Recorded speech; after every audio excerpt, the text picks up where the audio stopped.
Yeah, I probably should have put water on set somewhere. All right, so it is recording now, so I'm gonna go ahead and start. And we're doing business take, not the business show.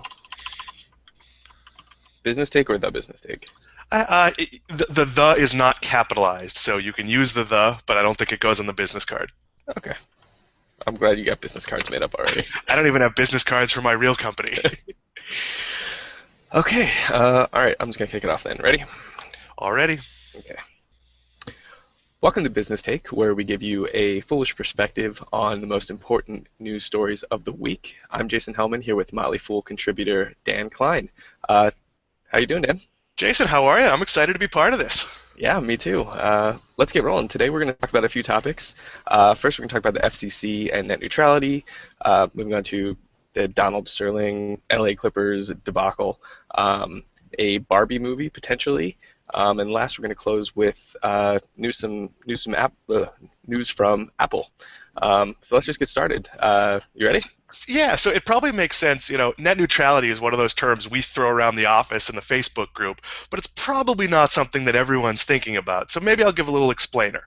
Basically, net neutrality is the idea that every piece of content gets to travel over the internet no matter what it is. So Comcast can't say, hey, that's a porn film, I'm not going to carry it, or hey, Netflix, you're using too much. Those were the rules until January when the FCC lost a court ruling that basically made it okay for companies to charge for the so-called last mile, meaning that Comcast can make Netflix a worse experience for you unless Netflix pays up, which they have, as they have recently with Verizon as well. Interesting. So what's happening on May 15th? Well, on May 15th, the FCC has a meeting, and they've basically proposed that this sort of unofficial practice where it's okay to make these pay-for-play deals, that will be the law, that as long as Comcast or any of the ISPs makes the same deal available to every company, that they're allowed to charge for this last mile access. But it's a very slippery slope for consumers. Interesting. So I keep seeing the term commercially reasonable. So the FCC's claim is that as long as each of these companies makes a commercially reasonable effort, can I explain what's going on with that? Here's the gray area. So we don't know the terms of the Netflix-Comcast deal, but let's say Netflix is paying just a flat fee. They're paying $7 million a year. It's probably roughly in the 5 to 8 are the guesses I've seen, but that's really a guess. They're paying $7 million a year to guarantee its users a good experience on Comcast. So theoretically, Comcast could say to Popcorn Flicks or any of the much smaller companies that want this same access, hey, we want $7 million from you. What hasn't been spelled out is, do they have to offer it on a prorated basis and say, oh, wait a minute, like Netflix is using way more bandwidth than the WWE network, so we can't force the WWE network to pay the same amount as Netflix is paying. It's all gray area, and ultimately, it's going to raise costs for consumers. And it's all built on sort of a lie. Interesting. So you said it's going to raise costs for consumers, but what do you think this is going to mean for Comcast as a company, for Netflix and the other companies you mentioned? Well, for Comcast, it's great, because basically what Comcast is doing is they're charging you for internet access. That's good. They make money. You use the internet.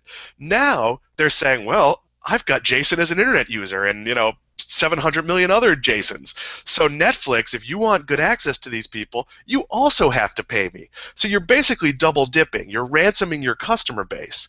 And when I said before it's all built on a lie, it's built on the idea Comcast wants you to believe that they're doing the heavy lifting. If we put this in like a retail perspective, they want you to think that they're putting Netflix on a truck and taking it from Florida to all the way to California.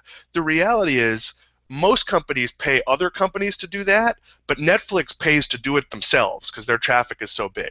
So Netflix is actually the one bearing the brunt of the cost of moving all this traffic all around the country, and effectively they bring it to the Comcast or the Verizon or other ISP doorstep, and all they have to do is kind of like throw it into the driveway. It's not really this massive thing that Comcast is implying where, oh my God, Netflix eats up all our bandwidth and we have to take all this stuff. That's not really how it works. So for Comcast, it's very good. It's found money. It becomes a penalty cost of doing business in streaming. And as we've seen, WWE, UFC, Major League Baseball, creating streaming networks is something that's going to move beyond just Netflix and Hulu. It's going to be something that everyone does. And theoretically, for the experience to be good, you're going to have to pay the ISPs. So really good for those companies.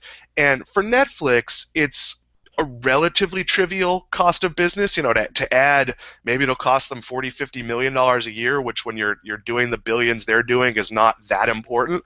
But for smaller players, even for a big player like WWE Network, which is getting close to 1 million subscribers, it's still a pretty big additional cost if you're looking at whatever the number is, 5, 6, 7 million over 3 or 4 major ISPs. And Netflix has already announced a price increase.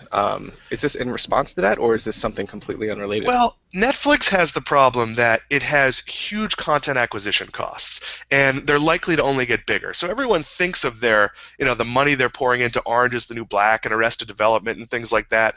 And there's competition for those shows because there's lots of people in originals, but the real dollars are going into things like the deal Amazon just made with HBO, where they're spending a rumored $250 to $300 million for access to old HBO shows. Netflix has to spend billions of dollars, $2 billion last year, including originals and licensing content, and maybe as much as $4 billion this year. So they already have really big costs that make their margins razor thin. And for Netflix, the easiest way for them to make more money is to raise prices. And I've written about this, but they've gone about raising prices in a very clever way. New customers are going to pay more, maybe $1, maybe $2, depending on the market. And older customers, existing customers, are going to be grandfathered for probably around 2 years.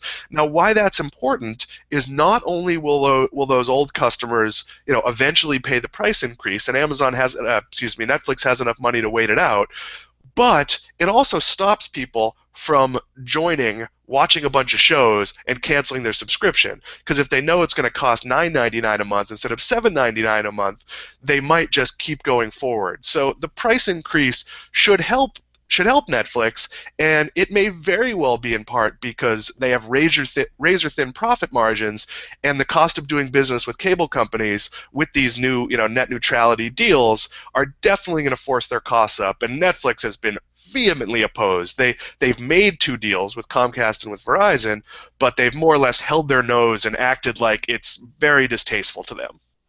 Yeah, I mean, I can see why. It sounds like it's going to cost them a bundle.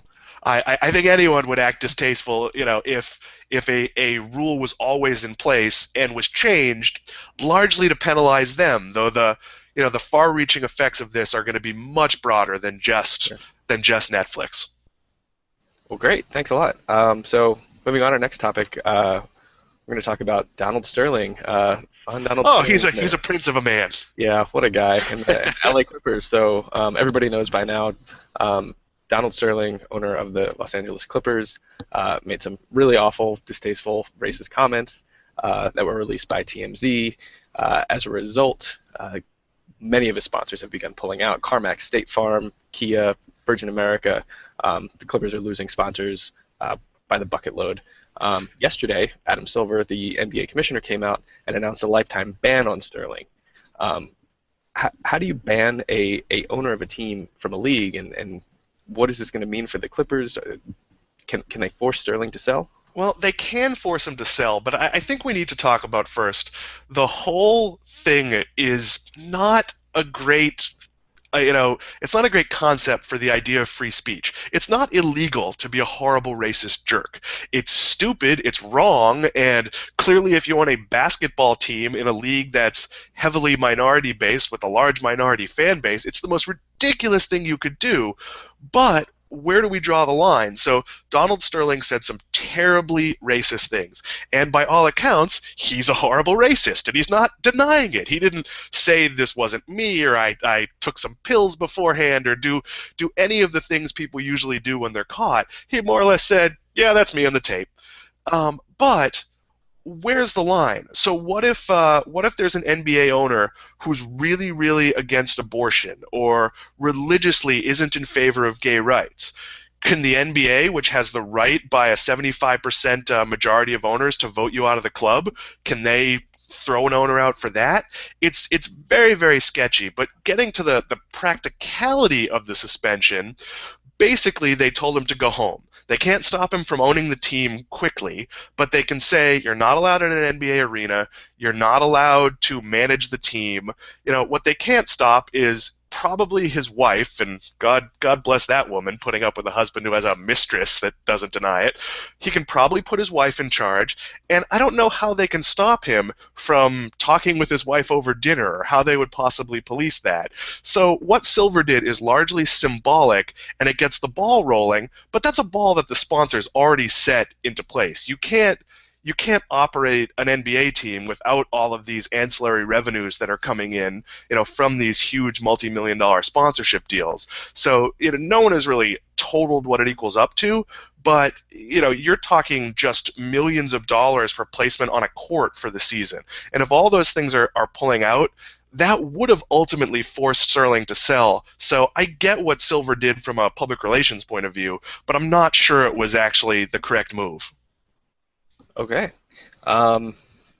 Next topic. Let's talk about Barbies. I mean, we're two regular guys. We can just talk about Barbies, right? Well, I wrote about this. So the topic here is that Sony is making a Barbie movie, and I had to acknowledge in the disclosure, as fools we disclose business holdings, but I also like to disclose my personal relationship. So, if I'm writing about Sprint, I'll mention that I'm a Sprint customer. And in writing about the Barbie movie, I felt I had to mention that when I was a child, I had a Ken who lived with Batman and Spider-Man in a shoebox because those were the only dolls of the same size I had that could play together. Well, And, it didn't occur to me that that might be a controversial living arrangement. I don't think it occurred to them either, so I think you're safe. That plus only Spider-Man could talk. I believe he had a backpack that said stuff. So Mattel looks like they're gonna cash in on the Lego Movie hype. They've seen that you can basically take a 90-minute long commercial for your product, make it into a hit blockbuster that everybody loves. I think they think it's easier than it's gonna be. First of all, so I saw the Lego Movie. I have a 10-year-old child, and it's all right. It's not this like adults will love it as much as kids thing that they're selling. It has a couple of funny moments, and the big twist at the end you can see coming a mile away. And I won't ruin it in case 8 weeks into its run it's a spoiler for somebody. I have not yet seen it. Please don't. But don't spoil it for me. but the problem is, so Lego appeals primarily to boys, although certainly plenty of girls play with Legos, and there's the whole Lego, I think it's called Lego and Friends line that is specifically aimed at girls, where you actually get less Legos for more money, so it's a heck of a deal for Lego. But that movie drew across adults, it drew boys, it drew girls, it had wide appeal. A movie based on Barbie has a number of things working against it. Can you picture? I mean, Jason, you're a man. Now, one, you'd get arrested if you went to see it alone. But if you had, say, like a young, an 8 or 9-year-old nephew, could you picture you and your 8-year-old nephew going to see the Barbie movie? Yeah, I don't think I could. No.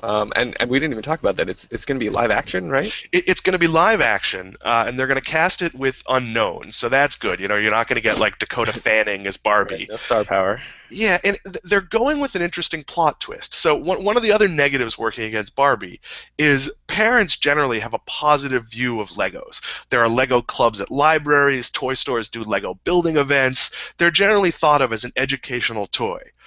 Barbie, even if parents remember it fondly from their youth, there's a bit of a negative connotation, largely due to her plastic figure and her sort of fixation with fashion. So as a mom, while you might let your kid play with Barbie because kids do, there's going to be a little bit of resistance, I think, especially among some of my more liberal friends, to taking their kid to a movie based on Barbie. And Mattel and Sony have announced a plot that's going to get away from that. Barbie's going to be sort of a superhero who can help you with your career. So she's been an astronaut, she's been a basketball player, she's been, a race car driver, who knows what else. I'm not that into Barbie. I'm just not so sure you can get over that baggage. And it's also worth noting that movies based on toys aimed at boys, G.I. Joe, even though it seems like it was a big failure, Battleship, those movies did hundreds of millions of dollars at the box office without appealing to girls. And movies like the American Girl movie, which is also a Mattel product, did really small box office, less than $20 million. And there's a long line of movies aimed specifically at girls, and it's really hard to find too many hits. Ramona and Beezus, a literary property, didn't do very well. The Sisterhood of the Traveling Pants movies did okay, but they certainly didn't do blockbuster numbers like Transformers. I'm not so sure Sony is really going in the right direction here. So, what is this going to mean for Mattel and Sony if the movie is a total flop, like you think it will be? Well, it's going to cost some people their jobs. I mean, for Sony is a reeling company. They've been losing money. They've had trouble across all their divisions, and when you spend, they're probably not going to spend $200 million on this, but when you spend $80-90 million on a movie that is an American icon, it's not necessarily going to play overseas the way an action film does, and there's no history of movies aimed at young girls, live action, doing well. Now, does Frozen give them some hope? There's clearly some animated successes in the princess world that have shown this, but I don't know. It's very risky, and a movie fails badly that you've spent $100 million making it, $100 million marketing it, and you bring in $50 million in global box office. Well, you're going to take a $175 million write-off, and that's a big risk. I understand the attraction of, if this is a hit, you could make a Barbie movie every 2 years for the next forever, but I don't know. If you had a daughter, would you take her? Yeah, I don't know. I'd probably rather take her to see Frozen. Haven't seen either, but I at least I know Disney knows how to make a movie. I don't know that anybody is capable of making Barbie compelling or interesting or movie worthy. You almost have to rebrand the character and cast off, Barbie as a busty, probably enhanced princess, and make it, okay, this is a character named Barbie who's somehow has all these careers, and she's got a quote boyfriend named Ken, and you're throwing away a lot of history. It's not impossible. The Transformers didn't really have characters before the Transformer movies, and you could argue that they still don't, but Michael Bay took something that was a toy and a cartoon and made it big. It fit the box office, and to a lesser extent, G.I. Joe, which had very rough characterizations. If your name was Machine Gun, it meant your character carried a machine gun, and gave them cinematic ideas. Though I still don't understand how they left out some of the more ridiculous limited edition G.I. Joes. I'm hoping Sergeant Slaughter's in the next one. Fingers crossed for a sequel, both of us, I think. I actually liked those movies more than I expected to, and as much as it was maligned, Battleship was exactly what you hoped it would be. It was a by-the-numbers sort of, thriller action movie, very loosely based on the game Battleship. They did a good job, and that movie was still, maybe not a bomb, but I think it did around $300 million, but it cost $209 to make, so with marketing, it's not good. But I can't see Barbie, even hitting those kind of numbers. All right, well, there you have it. Last but not least, we're going to talk about everybody's favorite tech company, Apple. The other day, they're not my favorite tech company. Oh, I'm sorry. Just the collective we as American people who love Apple products so much. Okay, I have an iPhone and I have a MacBook Air at home, so I can't pretend to be completely out of the Apple loop. Yeah, nobody can get away from it completely, it seems. So the other day, Apple announced for their MacBook Air line they're going to cut the price by $100, and they're also going to beef up the power a little bit. Pretty unexpected, it sounded like. Any thoughts? Yeah, it's unexpected, and so here's the problem Apple has. The MacBook Air is the greatest laptop ever made. I mean, so to give you a quick full disclosure on my story, I bought a MacBook Air on eBay that had a little bit of Apple Care warranty left, and it was in and out of the Apple Store something like 7 or 8 times where they couldn't fix it. I'd bring it home, but it would work for a day. It would go on the fritz again.